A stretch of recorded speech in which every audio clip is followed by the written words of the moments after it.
నమస్కారం city news కి స్వాగతం. ముందుగా ముఖ్యాంశాలు.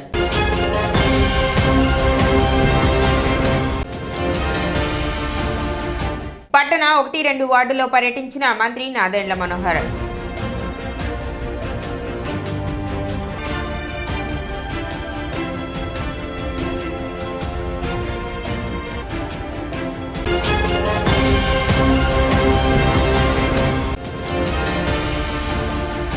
పెదరావూరు గ్రామంలో ఏర్పాటు చేసిన 18 అడుగుల ఏకశిల విగ్రహాన్ని ఆవిష్కరించిన సద్గురు సచ్చిదానంద స్వామి.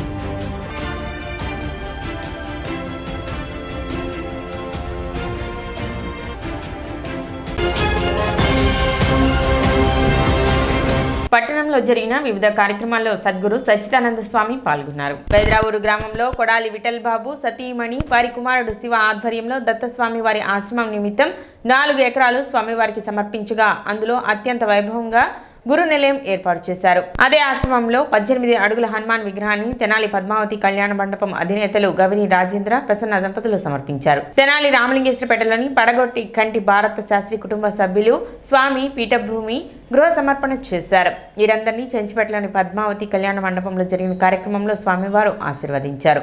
అనంతరం భక్తులకు అనుగ్రహ భాషను చేశారు. తెనాలి డిఎస్పీ జనార్దన్ రావు, మాజీ మహిళా కమిషన్ చైర్మన్ నన్నపనేని రాజకుమారి, భక్తులు పెద్ద సంఖ్యలో స్వామివారిని దర్శించుకున్నారు.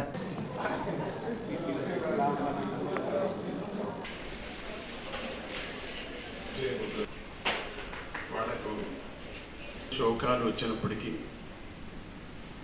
నమ్ముకోవటం అనేది ఈ కలియుగం అమెరికా పడినప్పుడంతా కాన్సెప్ట్ రాగసాగరాన్ని కూడా పరివారం అంటే అమ్మలాగా అదే చూస్తామని ఆ సందర్భం కూడా అట్లనే జరిగింది. ఆయన ఉన్నప్పుడు ఆయన ఒక 15 స్వామీజీతో మాట్లాడాను. ఇట్లా మా ఊరు ఉంది, మీరు తీసుకోవాలా అన్నారు. ఇది తప్పని ఒప్పుకోరు స్వామీజీ డబ్బం కానీ పద్ధతి లేదు, ఆ పద్ధతి లేదు. సరే చూస్తామని అంతే. అంతట్లోపల ఆయన కూడా కరోనా సందర్భంలో ఆయన కూడా పోవడం జరిగింది. ఆయన భార్య మరి పిల్లలు వదలక నా ఎంటబడి మా నాన్న చెప్పినట్టుగా మీకు ఇవాళ ఒక గుర్తుగా ఒక ఆలయం ఇక్కడ ఉండాలా, మీరు కూడా రావాలా అని అన్నప్పుడు వాడు ఎంటబడి ఆ కార్యక్రమాన్ని మన శివ చేశాడు. వాళ్ళ నాన్న పేరు నిలబెట్టాడు. వాళ్ళ అమ్మ కూడా ఎంటబడి ఆ కార్యక్రమాన్ని చేసుకుందని చెప్పా. నాకు భూమి ఇస్తే నేను వామనమూర్తిలాగా నాకు ఇల్లు లేకపోతే నేను రాను అంటే గొర్రెలు లేకపోతే నేను రాను, నేనే కడతాను. నువ్వే కట్టేదంటే చూడు జనాన్ని చేర్చి మీరెంత ఇస్తారు, మీరు 1000 నోట్ల పదాలు ఇస్తారా, 60 నోట్ల పదాలు ఇస్తారా, ఇట్లంతా అడిగే పద్ధతి నాకు లేదురా. ఆయన ఎవరో చెప్పారు 60 నోట్ల పదాలు ఇస్తానని చెప్పారు. సంతోషం, పేరు రాసుకోండి అని చెప్పారు. అట్లా నేను అడిగే పద్ధతి నాకు లేదు నాయన, చేస్తే నువ్వు చెయ్యి, లేకపోతే మానుకో అని చెప్తూనే తాను నేను చేస్తాను, నేను ఎట్లనో స్వామీజీ కృప వల్ల స్వామీజీకి కావలసిన మాదిరిగా చేస్తానని కొంచెం ఇచ్చారు. అది పెద్ద బంగ్లాలాగా చేసి పెట్టారు. పెద్ద బంగ్లా బాగుంది. వాటిని చూశారు. బయట తట్టు మనం ఒక ప్రేయర్ లాగా ఒక షెడ్ వేసుకున్న చాలు, పెద్ద షెడ్ లాగా వేసుకుంటే వెళ్ళినప్పుడు స్వామిజీ వెళ్ళినప్పుడు కార్యక్రమాలకు ఉంటుంది. తెనాలి నూకల రామకోటేశ్వర కళ్యాణ మండపం నందు రాజ్యాంగ సంవిధాన్ దివాస్ బీజేపీ నాయకులు సమావేశం నిర్వహించారు. భారతీయ జనతా పార్టీ తెనాలి అసెంబ్లీ నియోజకవర్గంలోని నాయకులు, క్రియాశీలక కార్యకర్తలు మరియు ఎలక్షన్ బూత్ అధ్యక్షులతో జరిగిన సమావేశానికి ముఖ్య అతిథులుగా ఎడ్లపాటి స్వరూపారాణి విచ్చేసి రాజ్యాంగంపై అవగాహన మరియు రాజ్యాంగ అమలుపై భారతీయ జనతా పార్టీకి ఉన్న చిత్తశుద్ధి గురించి తెలియపరిచారు. సమావేశంలో తెనాలి అసెంబ్లీ కన్వీనర్ కటారి వాసుదేవనాయుడు, మందా జనార్దన్, కడియాల నందకిషోర్, ఎర్రంరాజు సందీప్ రాజు, బిట్రా కనకదుర్గ, కళావతి మరియు పార్టీ కార్యకర్తలు, నాయకులు పాల్గొన్నారు. డాక్టర్ బిఆర్ అంబేద్కర్ గారు రాజ్యాంగ రూపశిల్పి, రూపకర్త. వారిని గౌరవించుకుంటూ వారి 125 సంవత్సరాల జయంతిని జరుపుకుంటూ ఈ కార్యక్రమాన్ని జాతీయ పార్టీ దేశవ్యాప్తంగా అన్ని నియోజకవర్గాల్లోనూ మండలాల్లోనూ బూత్ స్థాయిలో వారి ఫోటోకి మరి నివాళులర్పించే విధంగా కార్యక్రమాన్ని 25, 26, 27 తేదీల్లో చేయాలని సంకల్పించింది. దానిలో భాగంగా 25వ తారీఖు బూత్ స్థాయిలో చేయటం జరిగింది. భరతమాత గారి ఫోటో, అదేవిధంగా అంబేద్కర్ గారి ఫోటో పెట్టి నిన్న గణతంత్ర దినోత్సవం సందర్భంగా జెండాలు ఎగరేయటం జరిగింది. ఈరోజు హాల్ మీటింగ్ పెట్టుకోమని చెప్పి చెప్పడం జరిగింది. ఆ విధంగా ఈరోజు ఇక్కడ తెనాల్లో కార్యక్రమం ఏర్పాటు చేసుకున్నాం. మరి రాజ్యాంగ రూపకర్త ఎవరైతే ఉన్నారో వారిని గౌరవించుకుంటూ, అదేవిధంగా వారికి నమస్కారం పెట్టుకుంటూ ప్రతి ఒక్క కార్యక్రమాన్ని నరేంద్ర మోడీ గారు మొదలు పెడతారు. పట్టణంలోని 1-2 వార్డుల్లో మంత్రి నాదెండ్ల మనోహర్ పాదయాత్ర చేపట్టారు. ముందుగా ఐతానగర్లో పేరంటాళ్ళమ్మ దేవాలయంలో ప్రత్యేక పూజలు నిర్వహించి అనంతరం పాదయాత్రను మంత్రి నాదెండ్ల మనోహర్ కొనసాగించారు. అధికారులతో కలిసి నేరుగా ప్రజల వద్దకు వెళ్లి వారి సమస్యలను మంత్రి నాదెండ్ల మనోహర్ అడిగి తెలుసుకున్నారు. ప్రజలు చెబుతున్న పలు సమస్యలను అక్కడికక్కడే పరిష్కరిస్తూ కొన్ని అధికారుల దృష్టికి తీసుకువెళ్లారు. ఈ సందర్భంగా మంత్రి నాదెండ్ల మనోహర్ మాట్లాడుతూ పరిపాలన యంత్రాంగం మొత్తం ప్రజలకు అందుబాటులో ఉంచే విధంగా ప్రయత్నం చేస్తున్నట్లు తెలిపారు. ప్రజలకు ఇచ్చిన మాట ప్రకారం జవాబుదారీతనంతో పారదర్శకంగా పనిచేస్తున్నట్లు తెలిపారు. ఐతానగర్లో పర్యటిస్తున్నప్పుడు గత ప్రభుత్వంలో మంజూరు చేసిన ఇళ్ల స్థలాలు ఎక్కడ ఉన్నాయో ఇప్పటికీ చూపించని పరిస్థితి ఉందని, ఇల్లు నిర్మాణానికి నగదు చెల్లించి నిర్మాణం ఎంత మేరకు జరిగింది, కనీస సమాచారం కూడా లేకుండా లబ్ధిదారులు ఇబ్బంది పడుతున్నారని పేర్కొన్నారు. వీటితో పాటు డ్రైనేజ్ సదుపాయాలు, కాలువలు, పార్కులను అభివృద్ధి పరిచే విధంగా ఆదేశాలు అందించినట్లు తెలిపారు. 1,30,00,000తో నిర్మిస్తున్న ఫైకస్ పార్క్ను, ఇక్కడ ఉన్న చెరువులను అభివృద్ధి పరచనున్నట్లు తెలిపారు. ప్రభుత్వ పాఠశాలలో ప్రైవేట్ పాఠశాలలో కంటే మెరుగైన వసతులు ఉన్నాయని, అదేవిధంగా అంగన్వాడీ కేంద్రాల నుండి మున్సిపల్ పాఠశాలలకు పిల్లలు వచ్చే విధంగా చర్యలు చేపట్టాల్సిన అవసరం ఉందన్నారు. అందుకు అనుగుణంగా ప్రణాళికలు కూడా చేపడుతున్నట్లు తెలిపారు. రానున్న రోజుల్లో ఎవరు వచ్చినా పట్టణంలో అభివృద్ధి కార్యక్రమాలు చేపట్టనున్నట్లు తెలిపారు. సంక్షేమం, అభివృద్ధికి ప్రజలు అందించేందుకు కలిసికట్టుగా ముందుకు వెళ్తామని మంత్రి నాదెండ్ల మనోహర్ తెలిపారు. తొలి రోజు పర్యటనలో చిన్న లోపాలు గుర్తించామని, అధికారులు చురుగ్గా పనిచేయాల్సిన అవసరం ఉందని, పారిశుద్ధ్య విషయంలో ఎటువంటి పొరపాటు లేకుండా పనిచేస్తామని తెలిపారు. పాదయాత్రలో టీడీపీ, బీజేపీ, జనసేన నాయకులు, కార్యకర్తలు పాల్గొన్నారు. కొంచెం టైం పడుతుంది, కరెక్టే. అంటే ఏప్రిల్ తర్వాత కొత్త బడ్జెట్ వచ్చిన తర్వాత తప్పకుండా ఈ రాబోయే సంవత్సరంలో చేసేస్తాం, పూజ చేస్తాం, డెఫినెట్గా పూజ చేస్తాం. ఉంటే ముఖ్యమంత్రి గారి సహాయం పెట్టిద్దాం. ఓకేనా? వచ్చిందా, అమౌంట్ వచ్చిందా? ఒకవేళ ఇబ్బంది ఉంటే మీరు ఆ వివరాలన్నీ ఇబ్బంది తప్పకుండా చేపిద్దాం. ఈ గ్రూపుల ద్వారా ఏదైనా సహాయం చేద్దాం సరేనా? తప్పకుండా చేసి పెడతాం. మనకి వెళ్తాడా ఆయన? మెయింటైన్ చేస్తాడా? షాప్ ఎక్కడ అయింది?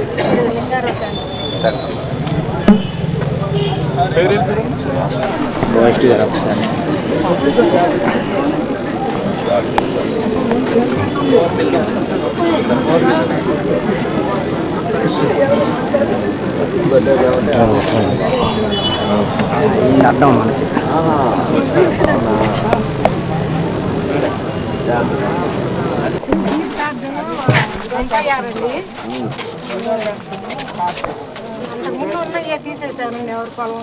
కార్డు లేదా? కార్డు కూడా లేదు, నుండి ఒకసారి తీసేసారు. మా మీద చూపించింది. తర్వాత కలెక్టర్ ఆఫీస్ తీసుకొని కట్టేయండి వాలంటీర్ మళ్ళీ అప్లికేషన్ పెట్టుకొని వస్తుంటే 2 మాటలు అప్లికేషన్ పెట్టుకున్నా రాలేదు. ఇదిగో ఆయన కాగితం రాసుకుని వస్తారు చంద్రబాబు గారు అయ్యగారు ఉంటున్నప్పుడు అని చెప్పి కాగితం కూడా రాసుకున్నారు. నాకు ఎకరం బతికే ఉంది, ఆధార్ మీకు అప్లికేషన్ పెట్టుకునేటప్పుడు 40,000 శాంక్షన్ చేశారండి.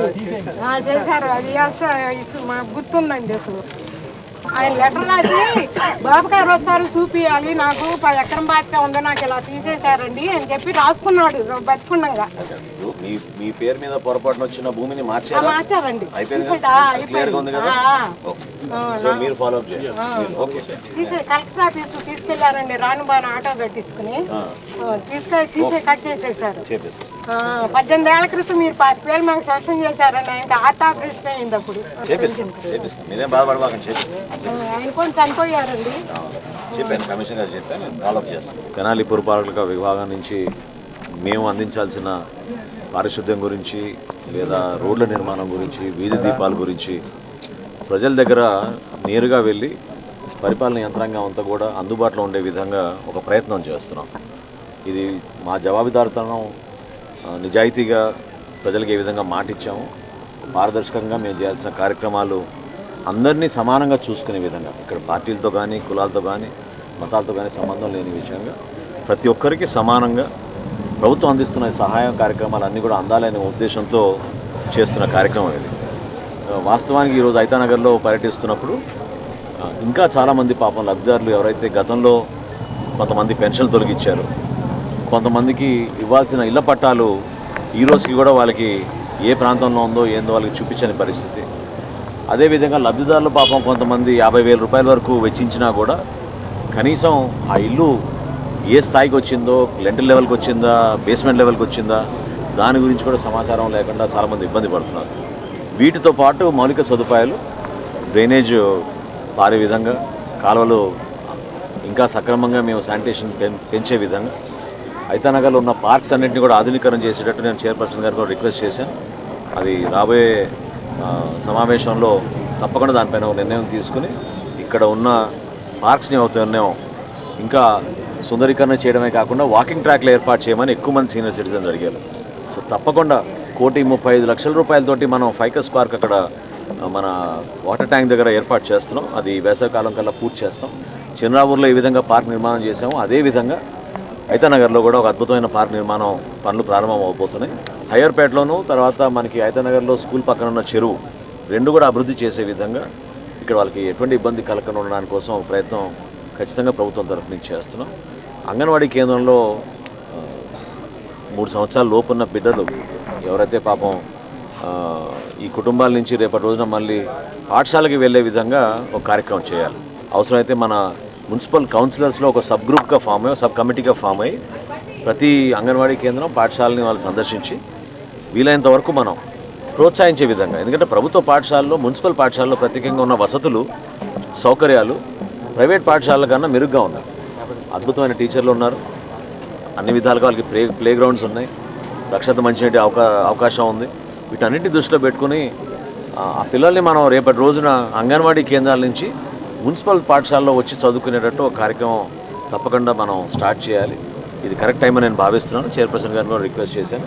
ఈ విధంగానే మనం ప్రజల దగ్గరికి వెళ్ళి సమస్యల పరిష్కారం కోసం అక్కడ చిన్న చిన్న అవసరాలు కూడా పాపం చాలామంది ఉన్నారు. కష్టపడి జీవించే మనుషుల్ని ప్రభుత్వం నుంచి అందించాల్సిన సహాయం ఇంకా పూర్తి స్థాయిలో రాలేదు. పొదుపు సంఘాల్లో కొంతమంది ఉన్నారు.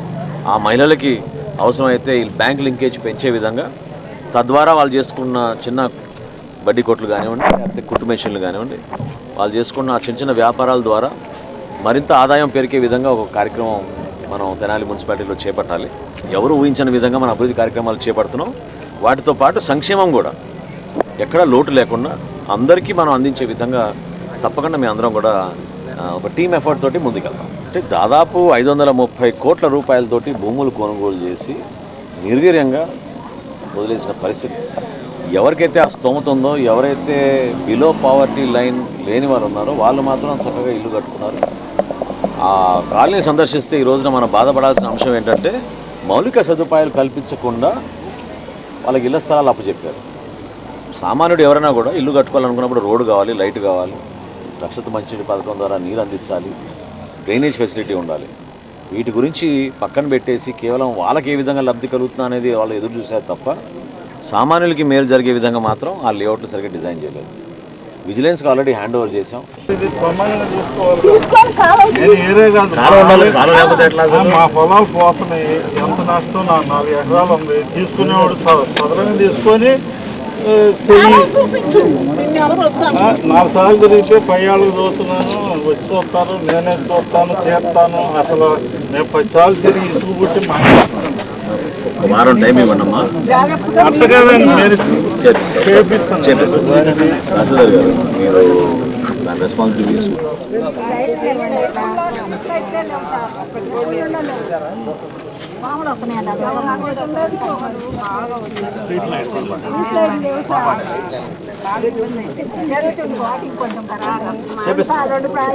చేపిస్తా. ఇక పూర్ణ గారు రోజు వెంటబడుతున్నాం. పార్కులు కావాలంటే ₹1 పెట్టి పార్క్ పెడుతున్నాం మనం 5 నగర్. Don't worry.